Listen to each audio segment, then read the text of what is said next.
my God. Oh my God. Whoa. And that was how Tracy shocked everyone by winning the Head of House challenge. Ladies and gentlemen, who would have thought? Who would have thought that Tracy, nobody else but Tracy herself, the foodie of the season, the completely unbothered queen, the completely oblivious to her surroundings queen, Tracy herself, would emerge the Head of House, the second female Head of House of the season. Ladies and gentlemen, what a shocker. I am shocked. And even she herself was shocked. She did not see it coming. Ladies and gentlemen, this is wild. But you know what, yeah? Massive, massive, massive congratulations to Tracy, because, oh my God, left to us, the viewers, because of the way she carries herself around the house, like she doesn't really care. She's not bothered. She's just there for the food and the vibes. Even the vibes, she's not even giving the vibe, guys. Left to us, we did not see this happening. We did not think this could ever even happen. Yeah, because Tracy is not very competitive. Tracy is in the house and it's like she doesn't really know what's happening around her. And she has even admitted to herself several times over, and has admitted to Big Brother during her diary sessions diary sessions, and to Big Brother during her diary sessions that she's completely oblivious to everything happening around her. You know, when they get into the arena, aside the wager presentation that her team won. Did her team win? Can't remember at this point. But aside the wager presentation that she really did great at, ladies and gentlemen, when it comes to every other Head of House games, or rather arena challenges or games, Tracy is always completely unfazed. Like, if I win it, fine. If I don't win it, whatever, right? And it's just giving, I just came on vacation from my oil and gas work that I've been doing. Yes. Maybe I have too much money. I have too much time on my hands. Let me just come to Big Brother's house for vacation. That is the vibe that Tracy has been giving us.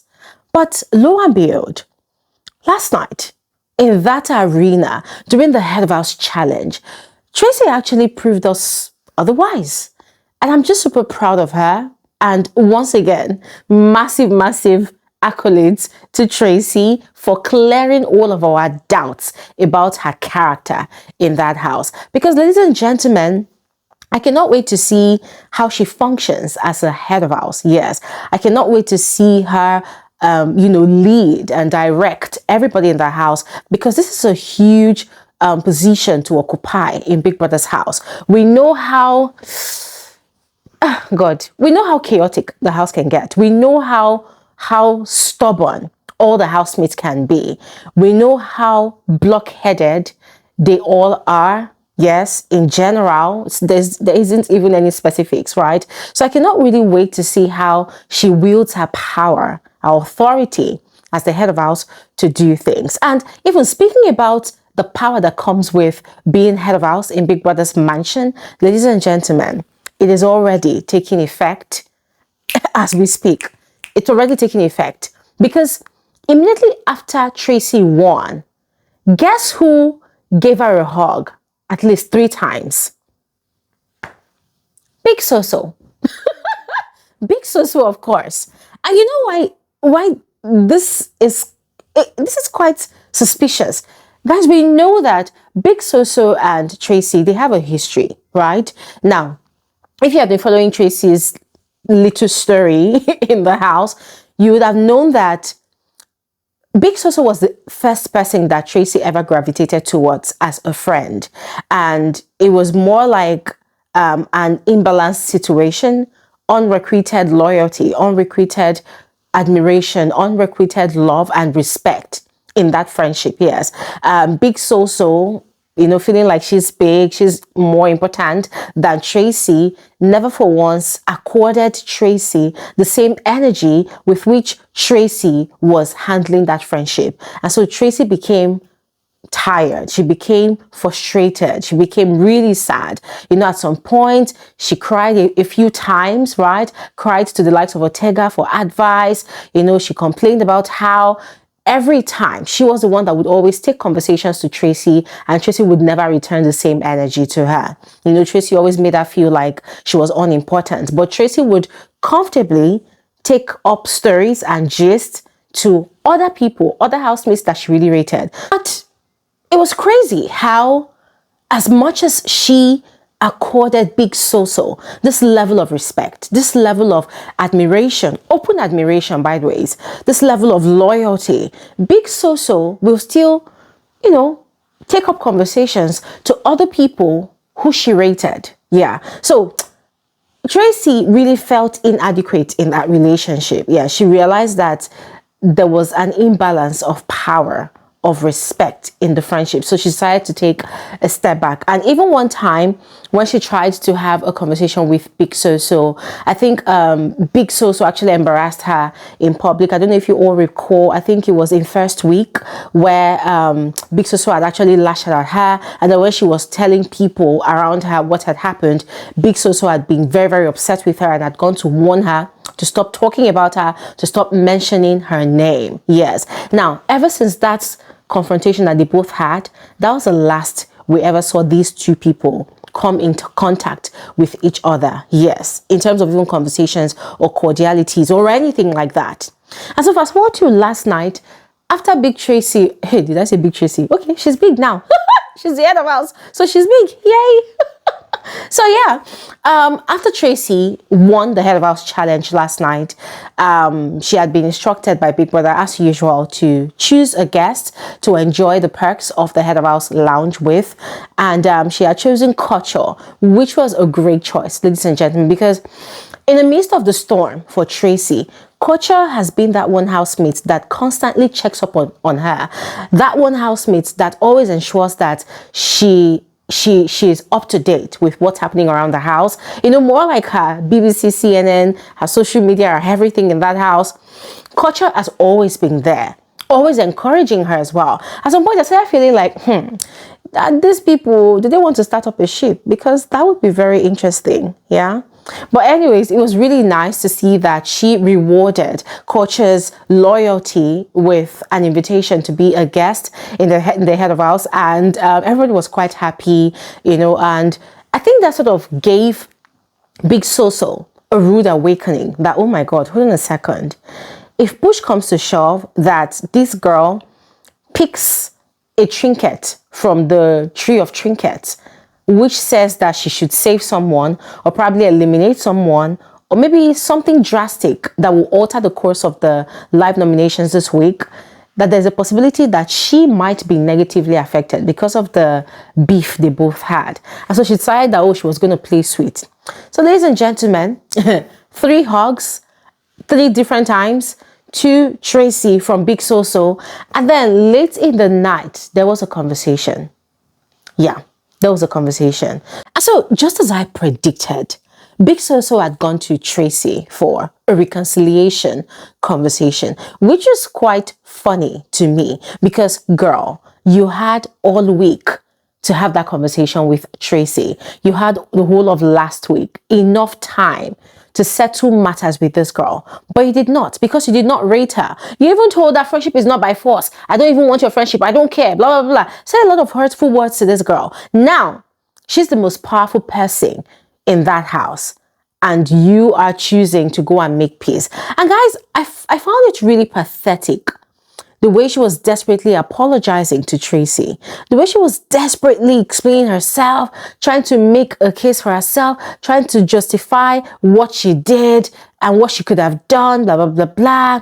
And Tracy entertained it all, So they had a good conversation and they settled, blah, blah, blah, blah. I said, okay, fine. Let us wait and see. Because the only way I'm going to believe that Tracy has accepted all of Big Soso's explanations is during the nominations. Yeah. If the housemates would have to go into the diary room to nominate as they normally should do, then we'll see if Tracy has really gotten over all of that disgrace from Big So-So. You know what? I would love to hear your thoughts about that, all right? Let me know how you felt, your first reaction when Tracy won the Head of House challenge. Now, aside the conversation between Tracy and So-So last night, there was a resolution panel, or should I call it a gathering, yeah, between Ortega and the Coven witches here. And I am talking about Doris, Sultana, and GIGI Jasmine. Now, let's not forget that yesterday, Doris was actually crashing out in the diary room when she spilled that Sultana had peed in Dede's boxes, yeah? She was crashing out, like she was really spiraling. There was nobody she did not call out that's not her friend. She called out Kola, really went all out to insult Kola, called him a lot of nasty names, and she's owned it with her full chest. She says she's not changing, even though Kola goes out of the house and sees a diary session, that she said what she said. I said, girl, say no more. I have receipt. When Kola comes out and he needs a receipt, I will provide it. But that's by the ways. As I said, she was spiraling and she was more upset because was it not just 2 nights ago before yesterday when GIGI Jasmine had come to her, you know, pitifully telling her about how, oh, all of a sudden Sultana that she thought was a friend is now entertaining Victory's advances, knowing fully well the horrible way Victory had treated her in the house. And so, as a good friend that's an empath as well, Doris had felt GIGI Jasmine's pain. And even though GIGI Jasmine had said a lot of nasty things about Sultana, things like, oh, she just proved that outside the house, I cannot even bring her close to any of my exes, which is quite weird because, girl, why would you be hurting your exes from your friend? Like, if you're not still hung up on them, but that's by the ways again. So, she had said a lot of nasty things about Sultana, and Doris too was quite disappointed in Sultana and had said that she was going to have a conversation with Sultana, which she had done, only for her to see that the very next day, Sultana and GIGI Jasmine, they had become best friends.